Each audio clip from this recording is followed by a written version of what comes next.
తిరిగి BCN news కి స్వాగతం. విశాఖ ఏజెన్సీ నుండి తరలిస్తున్న గంజాయిని కాకినాడ జిల్లా పోలీసులు స్వాధీనం చేసుకున్నారు. రామవరం వద్ద జగ్గంపేట పోలీసులు వాహనాలు తనిఖీ చేస్తుండగా ఉత్తరప్రదేశ్ కు చెందిన మొహమ్మద్ షాహిద్, రోహిత్ శర్మలను అరెస్ట్ చేసి వారి వద్ద నుండి సుమారు 16.70 లక్షల రూపాయలు విలువ చేసే 213 కేజీల గంజాయి స్వాధీనం చేసుకున్నామని కాకినాడ జిల్లా ఎస్పీ బిందు మాధవ్ తెలియజేశారు. అదేవిధంగా ఈ నెల 10వ తేదీన తాళ్లూరు దాబా వద్ద ఆగి ఉన్న బస్సులో బ్యాగ్ చోరీ చేసిన కేసును పోలీసులు ఛేదించారు. సుమారు 60 లక్షల విలువ గల 624 బంగారు ఆభరణాలను స్వాధీనం చేసుకున్నారు. ఏపీ పోలీస్ స్పెసిఫిక్గా కాకినాడ డిస్ట్రిక్ట్ పోలీస్ గంజాయి ఇతర మాదక ద్రవ్యాల మీద స్ట్రిక్ట్ యాక్షన్ తీసుకోవడంలో భాగంగా ఈగిల్ ఐజీ సార్ డైరెక్షన్స్లో అట్లానే ఆనరబుల్ డీజీపీ సార్ డైరెక్షన్స్లో ఇక్కడున్న లోకల్ ఈగిల్ వాళ్ళ సపోర్ట్తో వాళ్ళ ఇన్ఫర్మేషన్తో జగ్గంపేట పిఎస్ లిమిట్స్లో రాయవరం మండలం రంగవల్లి నగర్ ఎదురకుండా వైజాగ్ నుంచి రాజమండ్రి వైపు వెళ్తున్న ఒక అశోక్ లైలాండ్ గూడ్స్ వెహికల్ని జగ్గంపేట పోలీస్ అప్రిహెండ్ చేయడం జరిగింది. అందులో 213 కిలోల గంజాయి సీజ్ చేయడం జరిగింది. దాంతోపాటు ఒక స్మార్ట్ ఫోన్ కూడా సీజ్ చేశారు.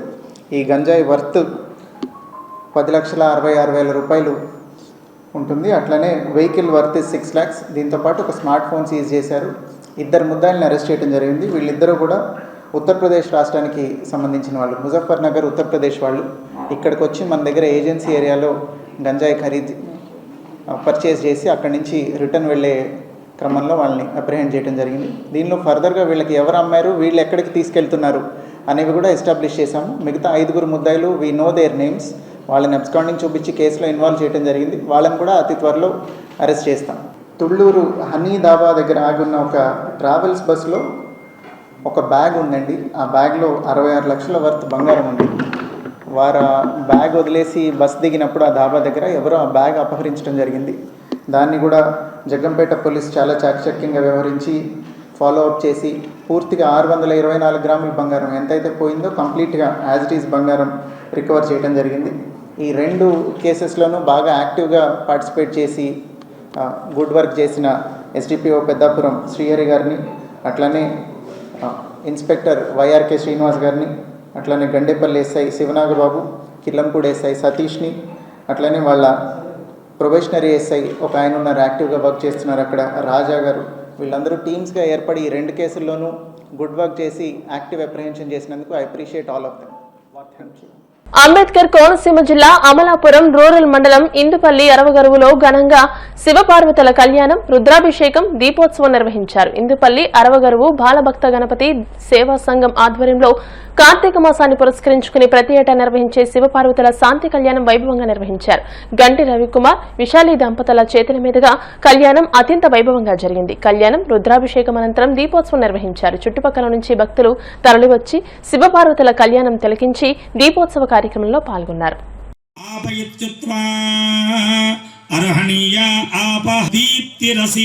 తమ్మా ప్రియం ప్రజానాం కుర్వధిపదా ప్రియం ప్రజానాం.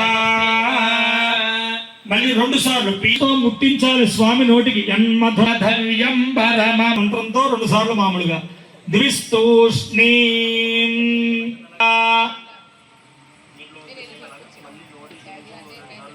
ఓసారి మామూలుగా వదిలిపెట్టాను, మళ్ళీ 2 చెప్పిన దాన్ని మధుపర్కంగా స్వామికి అమృతాపిథానమసి అమృతోపస్తరణమసి ముందు తర్వాత ఇక్కడ ఒక ఆవుని వదిలిపెట్టాలి అన్నారు. రామకళ్యాణం కూడా ఉండదు కాబట్టి అదిగో ఆ గోవుని వదిలిపెట్టడానికి బరిహస్సుని అభిమంత్రిస్తున్నారు. గౌరస్య బహత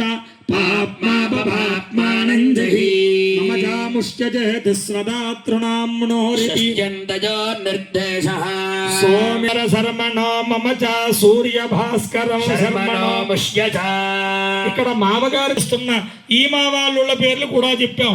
సోమముష్యచ అగ్ని ప్రాస్నాదం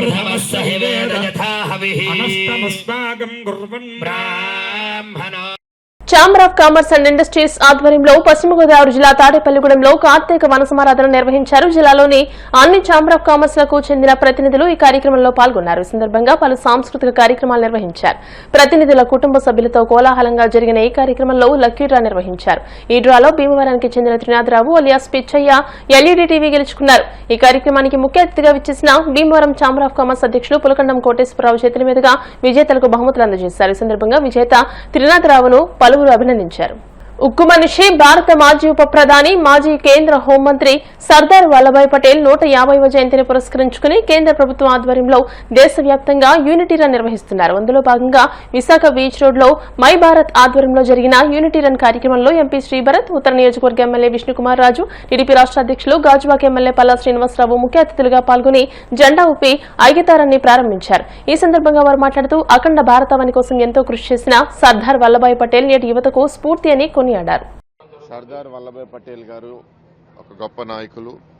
ఆయన స్ఫూర్తితో దేశం కోసం ఆయన చేసిన సేవలను గుర్తిస్తూ ఆ మెసేజ్ ఇవాళ కూడా చాలా రెలవెంట్ సమాజంలో అనే ఉద్దేశంతో ఇవాళ కేంద్ర ప్రభుత్వం ఒక యూనిటీ మంత్, యూనిటీ మార్చ్ చేయాలనేది అక్టోబర్ మంత్లో పిలుపునివ్వడం జరిగింది. కానీ కొన్ని కారణాల వల్ల ఇక్కడ ఆర్గనైజేషన్ కోఆర్డినేషన్ కొంచెం డిలే అయింది. కానీ ఎలాగైనా సరే చేయాలనే పట్టుదలతో ఇవాళ ఆర్కే బీచ్ రోడ్లో నవంబర్ 12 ఇక్కడ యూనిటీ మార్చ్, మళ్ళీ 17వ తారీఖు గాజువాక నియోజకవర్గంలో కూడా ప్రత్యేకంగా యువత అండ్ సర్వీస్ ఆర్గనైజేషన్స్ లో ఉన్న వాళ్ళు, ఎన్ఎస్ఎస్ వీళ్ళందరినీ ఈ మెసేజ్ తీసుకెళ్తూ ఇక్కడ 3 కిలోమీటర్లు వాక్ చేయడం, అంటే 8 కిలోమీటర్లు వాక్ చేయడము. అది కాకుండా మన అన్ని ప్రాంతాల నుంచి, అన్ని మతాల నుంచి ఇవాళ దేశంలో ఉంటున్నాము. ఇక్కడ విశాఖపట్నం కూడా రాష్ట్రంలో ఉన్న పార్లమెంట్లో అన్నిటికన్నా ఎక్కువ డైవర్స్ పార్లమెంట్. ఎందుకంటే ఇక్కడ అన్ని రాష్ట్రాల నుంచి కూడా ప్రజలు వచ్చి సెటిల్ అయ్యారు. కలిసిమెలిసి చాలా ఆనందంగా ఇక్కడ ఉంటున్నాము. ఈ మెసేజ్ ఇంకా ముందుకు తీసుకెళ్లాలనే ఉద్దేశంతో మంచి కార్యక్రమం అండ్ ఒక గొప్ప నాయకులు. దేశంలో ఇన్ని ప్రిన్సిపల్ స్టేట్స్ కలిసి వచ్చి భారతదేశంని ఈ ఇంటిగ్రిటీ తయారు చేసే ఒక కీలక పాత్ర వహించిన సర్దార్ వల్లభాయ్ పటేల్ గారిని గుర్తిస్తూ ఈ ప్రోగ్రామ్ ఆర్గనైజ్ చేయడం ఒక చాలా మంచి కార్యక్రమం. We're happy to participate in this. Sardar Vallabhbhai Patel గారి 150వ జయంతి సందర్భంగా ఈ కార్యక్రమం విశాఖపట్నం బీచ్ రోడ్లో గౌరవనీయులు ఎంపీ భరత్ గారు ఆధ్వర్యంలో, అట్లాగే ministry of affairs and sports affairs ministry నుంచి, గవర్నమెంట్ ఆఫ్ ఇండియా నుంచి ఈరోజు పెద్ద ఎత్తున ఈ విద్యార్థులు అందరూ కూడా యూనిటీ మార్చ్ ప్రోగ్రాంలో పార్టిసిపేట్ చేసినందుకు వారందరికీ కూడా ధన్యవాదములు తెలియజేసుకుంటూ, అసలు సర్దార్ వల్లభాయ్ పటేల్ గారు ఎన్నో ప్రిన్స్లీ స్టేట్స్ ని కలిపి భారతదేశం ఒక యూనిటీగా ఉండేటట్టు చేసిన వ్యక్తి, మహోన్నతమైన వ్యక్తి. అటువంటి వ్యక్తికి గౌరవం ఇవ్వటం గురించి ప్రధానమంత్రి నరేంద్ర మోడీ గారు 2018వ సంవత్సరంలో గుజరాత్లో ప్రపంచంలోనే అత్యంత ఎత్తైన విగ్రహాన్ని 182 మీటర్స్ విగ్రహాన్ని స్థాపించి అక్కడ నిర్మాణం చేసి ప్రజలందరికీ కూడా ఆయన దర్శనం చేసుకునేటట్టు చేసి, అట్లాగే ఏదైతే ఆ స్ఫూర్తిని కూడా మన దేశంలో ఉన్న ప్రతి ఒక్కరూ పాటించాలి అనే ఉద్దేశంతో ఈరోజు ఇక్కడ విశాఖపట్నంలో ఈ యూనిటీ మార్చ్ కింద మనం చేయటం జరుగుతుంది. అందరూ కూడా కలిసిమెలిసి ఉంటూ, అట్లాగే మన దేశంలో తయారు చేసిన వస్తువుల్ని కూడా మనం వాడాలి. అట్లాగే మనం బట్టలు కూడా ఏదైతే వేసుకుంటున్నామో అవన్నీ కూడా మన భారతదేశంలో తయారు చేసినయే ఉండాలి అనే ఉద్దేశంతో కూడా పిలుపునివ్వటం జరిగింది. ఈ కార్యక్రమానికి గౌరవనీయులు ఎంపీ గారు, అట్లాగే డిప్యూటీ డైరెక్టర్ గారు, యూత్ అఫైర్స్, జీవీఎంసీ అధికారులు, ఇట్లాగే ఇంకా భారతీయ జనతా పార్టీ ఉన్న నాయకులు అందరూ కూడా రావటం జరిగింది. సార్వభౌమాధికారాన్ని అద్దం పట్టే విధంగా, అలాగే దానికి సంపూర్ణ అర్థం వచ్చే విధంగా ఈ దేశంలో ఉన్నటువంటి 500 సంస్థానాల్ని, వివిధ ప్రాంతాలని, వివిధ భాషల్ని, వివిధ సంస్కృతుల్ని ఏకం చేసి అఖండ భారతదేశాన్ని స్థాపించడానికి ఎనలేని కృషి చేసినటువంటి సర్దార్ వల్లభాయ్ పటేల్ గారి 150వ జయంతి సందర్భంగా వారికి ఘన నివాళి అర్పిస్తూ ఈరోజు బీచ్ రోడ్లో అటు ఎంపీ గారితో, శాసనసభ్యులతో, 3 పార్టీ నాయకులతో పిల్లలతో కాలేజీ పిల్లలతో ఈరోజు యూనిటీ మార్చ్ చేయడం జరిగింది. నిజంగా ప్రతి ఒక్కరు కూడా సర్దార్ వల్లభాయ్ పటేల్ గారి యొక్క స్ఫూర్తిని ప్రతి ఒక్కరు కూడా తీసుకోవాలని చెప్పి ఈ సందర్భంగా తెలియజేస్తున్నా. ఎందుకంటే ఈరోజు మన భారతదేశాన్ని ఒక అఖండ భారతదేశాన్ని మనం చూస్తున్నాం. కానీ దీని వెనకాల దీన్ని స్థాపించడానికి కృషి చేసినటువంటి వ్యక్తులను కూడా మనం గుర్తు చేసుకోవాలి, వారి త్యాగాలను గుర్తు చేసుకోవాలి.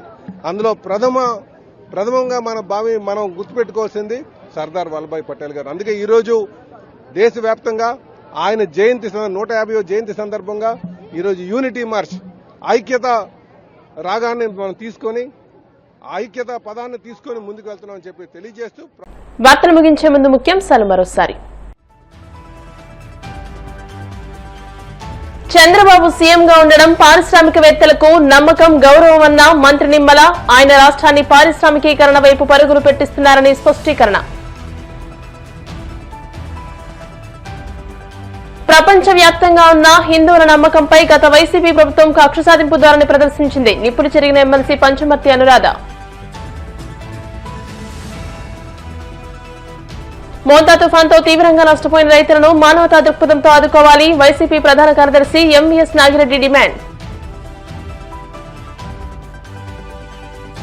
విశాఖలో ఈ నెల 14, 15 తేదీలలో అంతర్జాతీయ సిఐఐ పార్ట్నర్షిప్ సమ్మిట్. భద్రతా ఏర్పాట్లను పర్యవేక్షించిన నగర పోలీస్ కమిషనర్ సంకప్రత బాగ్చి. ఈ వార్తలు ఇంతటితో సమాప్తం. మరిన్ని వార్తల కోసం BCN digital YouTube channel, Facebook page ని ఫాలో అవ్వండి. అప్డేటెడ్ వార్తల కోసం ప్లీజ్ సబ్స్క్రైబ్.